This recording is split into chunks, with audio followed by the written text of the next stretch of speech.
ఇప్పుడు మీరు వింటున్న కథ పేరు తెలివిగలవాళ్ళు. ఉజ్బెకిస్తానంలో ఒక పేదవాడికి 3 కొడుకులుండేవాళ్ళు. తండ్రి వాళ్లతో, అబ్బాయిలు, మనకు పశువుల మందలు లేవు, బంగారమూ లేదు. అందుచేత మీరు జ్ఞానధనం సంపాదించుకొని తెలివితేటలే ఆస్తిగా బతకవలసి ఉంటుంది అని బోధించాడు. కొడుకులు తండ్రి చెప్పినట్టే జ్ఞానం సంపాదిస్తూ ప్రతి విషయాన్ని సూక్ష్మబుద్ధితో గ్రహిస్తూ పెరిగి పెద్దవారయ్యారు. కొంతకాలానికి వారి తండ్రి గతించాడు. ఇక వారు ఉన్న ఊరు వదిలి బతుకు తెరువు వెతుక్కుంటూ దేశాటన మీద బయలుదేరారు. కొన్నాళ్లపాటు నడిచిన మీదట వారికొక నగరం అంత దూరాన కానవచ్చింది. ఆ నగరంలో తమకు ఏదో ఒక పని దొరకకపోదనుకుంటూ వారు నగరం కేసి నడిచారు. దానికేసి చూస్తూ తలవంచుకొని నడుస్తున్న పెద్దవాడు చప్పున ఆగి, కొద్దిసేపటి కింద ఇటుగా ఒక భారీ ఒంటె వెళ్ళింది అన్నాడు. ముగ్గురు నగరం కేసి కొద్ది దూరం నడిచాక రెండోవాడు, దానికి ఒక కన్ను గుడ్డిది అన్నాడు. మరికొంత దూరం వెళ్ళాక మూడోవాడు, దానిమీద ఒక ఆడది ఒక బిడ్డ ఎక్కి ఉన్నారు అన్నాడు. మిగిలిన ఇద్దరు నిజమేనన్నారు. వారు ఇంకా కొంత దూరం వెళ్ళినాక వారి వెనుక వైపు నుంచి ఒక మనిషి గుర్రం మీద వచ్చి వారిని కలుసుకున్నాడు. అతడు విలువైన కవచం ధరించి ఉన్నాడు. పెద్దవాడు అతనితో, అయ్యా, దేనికోసమో వెతుకుతున్నట్టున్నావు? ఒంటె కోసం కాదు గదా అన్నాడు. అవును, ఒంటె ఎటో పోయింది అన్నాడు గుర్రమెక్కినవాడు. పెద్ద ఒంటె అవునా అని పెద్దవాడు మళ్ళీ అడిగాడు. అవును, మీరు చూశారా దాన్ని అని గుర్రమెక్కినవాడు అడిగాడు. దాని ఎడమకన్ను గుడ్డిది అవునా అన్నాడు రెండోవాడు.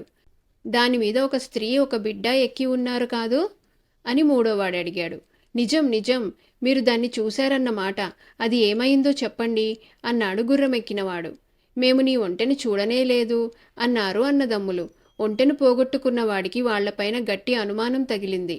నా ఒంటెను, దానిమీద ఉన్న నా భార్యను కొడుకును ఏం చేశారో చెప్పకపోతే మిమ్మల్ని పాదుషా దగ్గరికి ఈడ్చుకుపోతాను అన్నాడతను. మేము నీ ఒంటెను గాని, నీ భార్యను గాని, నీ కొడుకును గాని కళ్ళ చూడలేదు. కానీ ఈ దిక్కుగా వెళితే నీకు ఒంటె దొరకవచ్చు అన్నారు అన్నదమ్ములు. వాళ్ళు తనను మభ్యపెట్టి తప్పించుకుపో చూస్తున్నారనుకుని గుర్రమెక్కినవాడు, మీరు కళ్ళ చూడని ఒంటెను, దానిమీద ఉన్న వారిని ఎట్లా వర్ణించారు? పాదుషా దగ్గరికి పదండి అంటూ వారిని పాదుషా దగ్గరికి తీసుకుపోయి వారు తన ఒంటెను, భార్యను, కొడుకును తస్కరించినట్టు ఫిర్యాదు చేశాడు. వాళ్ళు తస్కరించారనటానికి ఆధారమేమిటి అని పాదుషా అడిగాడు. నా ఒంటె పెద్దదని, దానికి ఒక కన్ను గుడ్డిదని, దానిమీద ఒక స్త్రీ ఒక బిడ్డ ఉన్నారని వీళ్ళు చెప్పారు. ఆ తర్వాత తాము ఏమీ చూడనే లేదన్నారు. ఏమీ చూడని వాళ్ళు ఈ వివరాలన్నీ ఎలా చెప్పారు అన్నాడు ఒంటెను పోగొట్టుకున్నవాడు. ఆ ప్రశ్నకేం చెబుతారు అని పాదుషా అన్నదమ్ములను అడిగాడు. మేము మా కళ్ళను ఉపయోగించి ప్రతిదీ సూక్ష్మంగా పరిశీలించి అనేక విషయాలు తెలుసుకోగలం. అది మాకు చిన్నతనం నుంచి అలవడిన విద్య అన్నారు అన్నదమ్ములు. మీ విద్యను నేనిప్పుడే పరీక్షిస్తాను అన్నాడు పాదుషా. ఆయన తన వజీరు చెవిలో ఏదో రహస్యంగా చెప్పాడు. వజీరు ఇద్దరు నౌకర్ల చేత ఒక పెట్టె మోయించి తెచ్చి పాదుషాకెదురుగా పెట్టించారు. ఆ పెట్టెలో ఏమున్నదో చెప్పండి అని పాదుషా అన్నదమ్ములను ఆజ్ఞాపించారు. అది ఖాళీ పెట్టె, అందులో ఒక గుండ్రని వస్తువు మాత్రమే ఉన్నది అని పెద్దవాడు అన్నాడు. ఆ గుండ్రని వస్తువు దానిమ్మకాయ అన్నాడు రెండోవాడు. పండని దానిమ్మకాయ అన్నాడు మూడోవాడు. పాదుషా తన ఆసనం నుంచి దిగివచ్చి పెట్టె మూత తెరిచి అందులో నుంచి ఒక పచ్చి దానిమ్మకాయ పైకి తీశాడు. సభలో వారంతా నిర్ఘాంతపోయారు. వీళ్ళు దొంగలు కారు, నిస్సందేహంగా మహామేధావులు.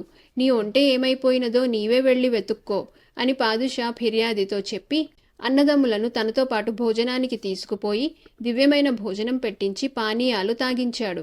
మీ తెలివితేటలు నిజంగా అద్భుతంగా ఉన్నాయి. మీరు చూడని ఒంటెను, దానిమీద ఎక్కిన వారిని ఎలా వర్ణించగలిగారో నాకు తెలుసుకోవాలని ఉన్నది అన్నాడు పాదుషా. దారిలో ఒంటె అడుగుజాడలున్నాయి. అవి మామూలు ఒంటెల గుర్తుల కన్నా బాగా పెద్దవి. అందుకని అటుగా వెళ్ళినది భారీ అయిన ఒంటె అని తెలిసింది అన్నాడు పెద్దవాడు. అది దారిన పోతూ కుడిపక్కన ఉన్న గడ్డినే కొరికింది కానీ ఎడమ పక్కన ఉన్న గడ్డిని ముట్టుకోలేదు. అందుచేత దాని ఎడమకన్ను గుడ్డిదని తెలిసింది అన్నాడు రెండోవాడు. ఒక చోట ఆ ఒంటె పడుకున్నది.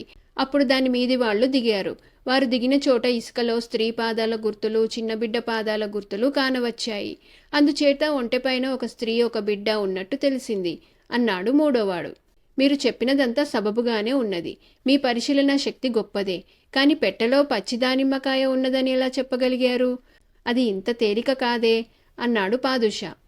వినండి, మీ మనుషులు పెట్టె తీసుకురావటాన్ని చూస్తేనే అది బరువు లేదని తేలిపోయింది. దాన్ని కింద పెట్టేటప్పుడు ఒకవైపు మొదట నేల నాని రెండో పక్క కొంచెం వ్యవధిగా ఆనింది. అప్పుడు పెట్టెలో ఏదో వస్తువు దొర్లినట్టు శబ్దమయ్యింది. దానిని బట్టి పెట్టె ఖాళీగా ఉన్నదని, అందులో ఉండే వస్తువు గుండ్రనిదైతే తప్ప ఆ విధంగా దొర్లదని గ్రహించాను అన్నాడు పెద్దవాడు. ఆ పెట్టెను మీ దానిమ్మ తోట వైపు నుంచి తెచ్చారు. ఇంటిలో ఉండే పెట్టెను దానిమ్మ తోటకేసి తీసుకుపోయారంటే అందులో దానిమ్మకాయగాక మరే గుండ్రని వస్తువు ఉంటుంది అన్నాడు రెండోవాడు. అంతవరకు బాగానే ఉన్నది. అది పచ్చికాయ అని ఎలా తెలిసిందో నాకు అర్థం కావటం లేదు అన్నాడు పాదుషా. అది కనుక్కోవటమే అన్నిటికన్నా తేలిక. దానిమ్మ పళ్ళు రావటానికి ఇంకా తరుణం కాలేదు. కావలిస్తే తోటలోకి ఒక్కసారి తొంగి చూడండి, అన్నీ కాయలే, ఒక్క కాయ కూడా ఇంకా పండలేదు అన్నాడు మూడోవాడు. పాదుషా ఆ ముగ్గురన్నదమ్ముల తెలివికి సంతోషించి వారిని మంచి జీతాల మీద తన కొలువులో పెట్టుకున్నాడు.